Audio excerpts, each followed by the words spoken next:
You are a professor of law. Please don't behave like Salasia. Read the document so that you understand and explain to your people what it says. What does the law say? Listen. What does the law say? You know the problem is Sifuna, you are a lawyer, Bana, my friend. Yes, I'm a lawyer, and I think I'm a better lawyer than you. But you're speaking like a mamamboga. Yes, I'm a better lawyer than you. I'm not just a loud man like you ODM are. No, the problem with the ODM guy, you're just a loud man, but you're empty. Read the law. Listen. We let you run alone in a repeat election. You came up with 18,000 votes. That's a third of the votes that I got in Kileleshwa ward in Nairobi. That's what I'm... Now, 11 contractors. Now, President says 11 is 7. They can't even count contractors. So let me tell you this. There is no obligation on our part to speak about the successes of the government. They also have mouths.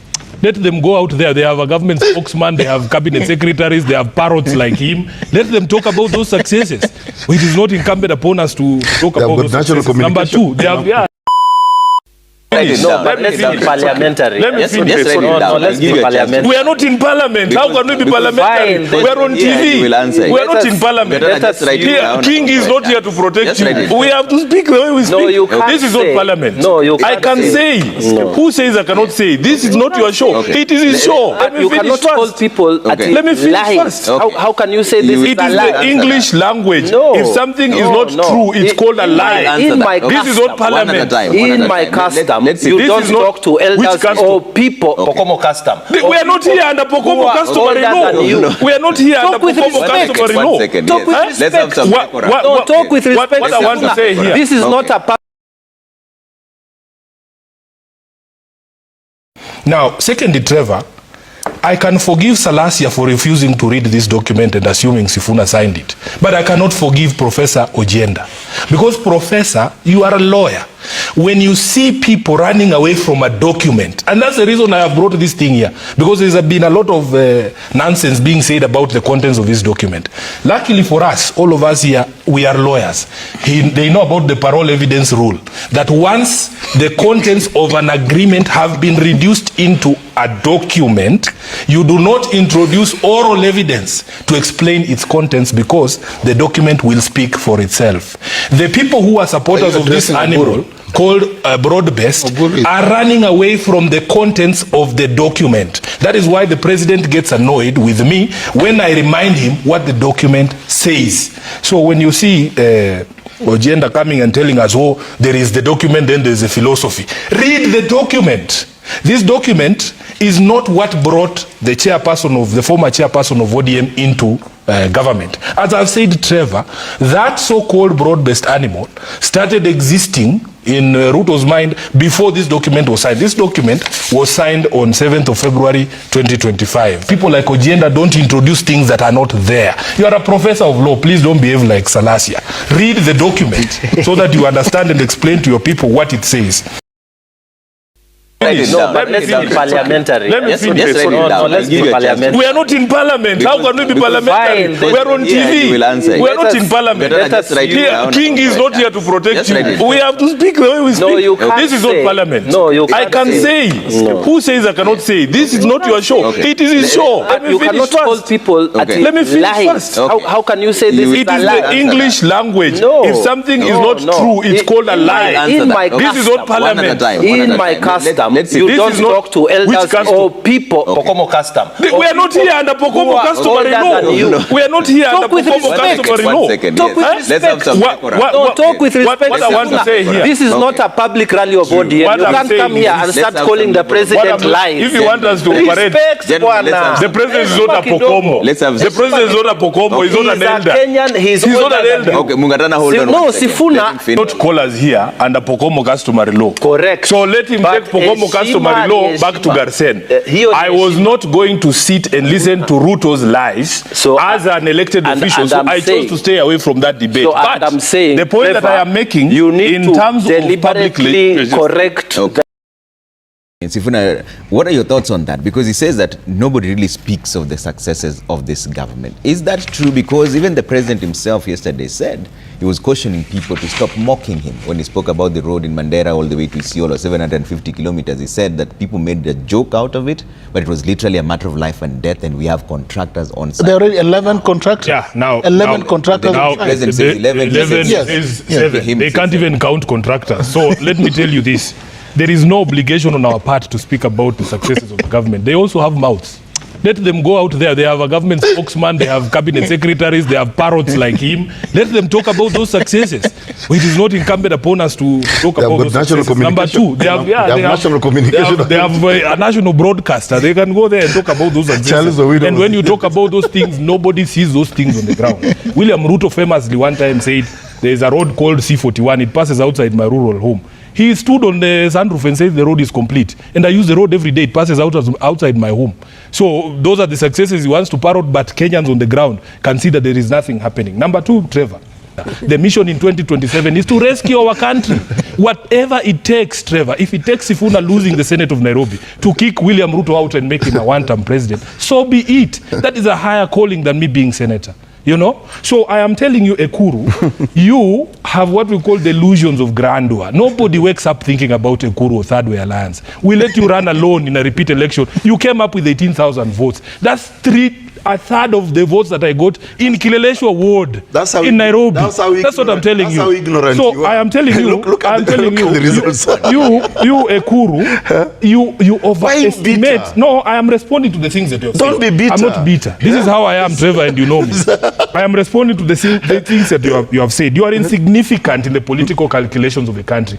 Ekuru, we could let you run alone in 2027 and you will still lose that election. People who are saying, oh, yes, Ruto is going home, but who is this person that will replace him? I want to tell you, Trevor, the anger that I feel from Kenyans in 2027, we will just say anyone but Ruto. Anyone but Ruto. There will be no room for sentiment. There will be no room for saying, oh, we want this expert on this and this expert on that. We want to rescue our country. We want to live in a country that is free. Yeah. Okay, let me refresh his memory. 2018, March 9th. Didn't his party leader sign, go into handshake with Uhuru regime, which they are opposed to? Did he say he was going to vote for Uhuru? No, it's not about voting. Read the law. No. What does the law say? Listen. What does the law say? You know the problem is Sifuna, you are a lawyer, Bana, my friend. Yes, I'm a lawyer, and I think I'm a better lawyer than you. But you're speaking like a mamamboga. Yes, I'm a better lawyer than you. I'm not just a loud man like you ODM are. No, the problem with the ODM guy, you're just a loud man, but you're empty. Read the law. Listen. There is no single factory in Kenya that produces white industrial sugar. I'm not talking about table sugar. And you have spoken like somebody who did not read the bill. So the industry. No. You can't say I did not read it. I have listened to you. I have listened to you. You see, producing. But no, I will respond. Yes. But sugar is a process in which you are producing the industrial sugar. Are you getting? Yeah, so let him say what he's saying. I am not the one making your points little. They are little points. I am telling you, my brother, that I spoke about industrial sugar is the one that is. Trevor, let us agree on this. Let us agree on this, Trevor. Explain. If a point is little, everybody can see it's a little point. It's not me belittling it, Kagushia.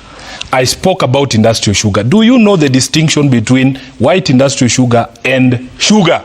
That's the point I'm making. Because if you read the bill, you would not have imposed 4% on industrial sugar that is not produced anywhere in this country, that is used in industry. I would understand if you impose an importation tax on sugar, table sugar, because but he's also ignorant. He's also ignorant of the industry that is being set up now to produce that industrial sugar. Let him finish. Then I'll have one buy as well. Yes. Go ahead. You're displaying ignorance. That's what I'm telling you. You're displaying ignorance. You will get your opportunity. You will get your opportunity to be able to highlight my ignorance. After I'm finished exposing your littleness, you will expose my hypocrisy or my ignorance. I am telling you that you're ignorant about the plans that the government is split. Don't heckle Kagu. Are you getting? Just relax. Just relax. Where to Leah to? I am saying you passed a law without considering it. And it's not the only law. It's many laws. You are telling us stories here about coffee or nini. I asked a very simple question. Did you consider the sugar bill and its implications on industry and the prices of things that it is a key ingredient in, including bread? Pick one of them and read Rule 30. Mr. Speaker, I'm very well versed with Rule 30. Just read Rule 30. I am well versed with the rule. I just want to say... I am not versed. Read it for me, please. But you cannot direct me to read. I am saying... Honorable Sifuna, read Rule 30. I am well versed with the rule. Let me say what I want to say, Mr. Speaker. Yeah, let her read. Let's see how well she knows. I don't think there is any rule that requires that I can be directed to read. Honorable Sifuna, take your seat. Thank you. Begin by saying this thing called broad-based. I don't know where it exists. Personally, I don't recognize any entity called called broad-based. There is a government of Kenya Kwanza under the leadership of President William Ruto. Every cabinet secretary who serves in that government serves the Kenya Kwanza government. And I want to join what Senator Khalwale has said. Some of these individuals who joined government recently think they are there to represent their ethnic communities. That every time a cabinet secretary stands up, he tells you how much the Ministry of Energy has allocated to power projects in Nyanza. So the rest of us lawyers are sitting there wondering, Allah, so who is going to speak about the projects in Bungoma? Who is going to speak about the projects? Honorable Speaker, I have said on this floor that as a Senate, as a Parliament, it is the responsibility of all of us, irrespective of our political parties, to oversight the national governments and the county governments. Honorable Speaker, if there is a problem with a CS, that CS must account to Parliament as an institution, not even to their political parties or this thing monster they are calling broad-based. It doesn't exist in my view. So, Honorable Speaker, yesterday I saw at night, just before the game between Inter Milan and Barcelona began, I saw the CS of Treasury on Citizen TV. He has time to appear before Citizen TV, but he has no time to appear before this House. I refused to watch that interview and switch to the football match because I was expecting him here. The conversations that are important to me from that CS are the ones that happen here. Speaker, we have said, when I used to be in the SBC, that the CSs must write in good time to tell the House that they will not be showing up. If a CS insists on writing on the day before, that is absolute contempt. And they must be called out. Honorable Khalwale, trust me, for as long as I remain the Senator of Nairobi, for as long as I remain a Senator in this House, and the oath that I took there on the first day that I came to this House, there is not going to be a minister that we are going to, protect or babysit or cover up. It doesn't matter whether they come from ODM or from wherever. They are there to serve the public, and we will call them out, Honorable Speaker, as we have always done. So, Honorable John Badi, I will call him by his name, must know that as a House we are unhappy that he has time to attend rallies where he explains how much money Luos are going to get from this government, and he has time to go to Citizen TV to tell us lies about economic growth. When you read the newspapers today, data from the Kenya National Bureau of Statistics, Honorable Speaker, he's saying that the economy has done the worst since COVID, that we have lost jobs, that salaries and wages have shrunk because of the taxation that has been imposed by this government.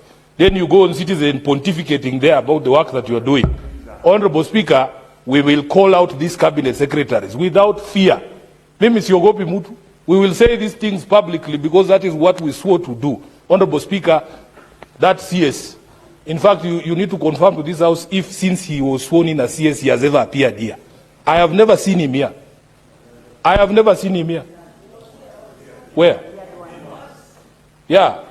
So, Honorable Speaker, this is an issue that we as a leadership in the Senate have to call out, and we have to insist that we have to do our oversight as senators, regardless of whatever monster people think exists in this country called broad-based.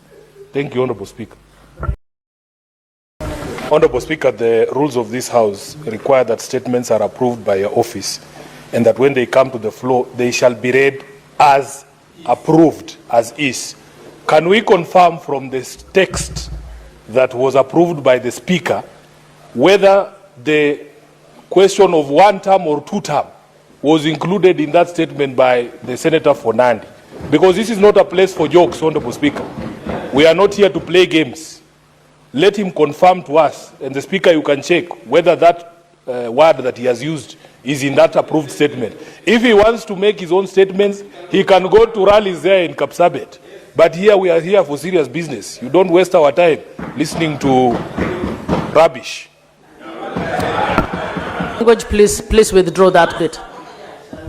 Madam Speaker, it was offensive to me, just like the rubbish that we see out there being offensive to us. Senator So if it is Sifuna is unparliamentary language. I withdraw, but I say he must only use terms that I have are already approved. ruled on that. Yeah, let him withdraw that two terms. I have ruled on that. Because the only word we can use here is one term. Senator Sifuna, I have guided on that.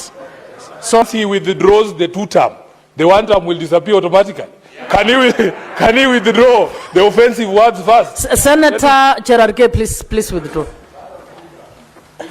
Withdraw the reference to two terms so that we proceed. Let's have an orderly house, please. I don't know why Senator Sifuna. Just withdraw. I am guiding you as chair. I am guiding you as chair, please. Speaker, the heckler, but I withdraw, Madam Speaker.